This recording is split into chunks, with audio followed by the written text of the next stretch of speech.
First, we import the head component from NextJS. The head component is used to append elements to the less than head greater than of a page, which can include scripts, style sheets, meta tags, or in our case, preloading links.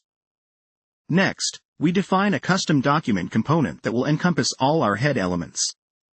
Every NextJS application should have an _document.js file to augment the application's less than HTML greater than and less than body greater than tags.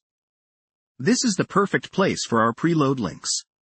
We add our first preload link element for the custom font. The rel attribute set to preload indicates to the browser that this resource is important and should be loaded early on. The href attribute specifies the location of the font file. Here, fonts, my custom font WAF2 is the file path. The as attribute is vital because it defines what type of content we are preloading. In this case, it's a font file.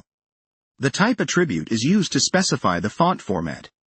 We are using WOFF2, which is a modern, efficient font format. By declaring this, we can prevent browsers that do not support WOFF2 from downloading it. Lastly, the cross-origin attribute is necessary for fonts because they are loaded from a different origin due to CORS policy.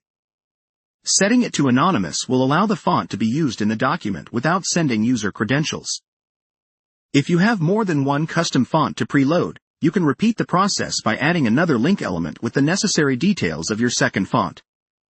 Remember to adjust your href attribute to point to the correct file path of your other custom font. With all our preload links in place, we then close the head component and our custom document function. With these preloading instructions, the browser will prioritize these font resources, improving the performance and speed by which your text becomes visible to users.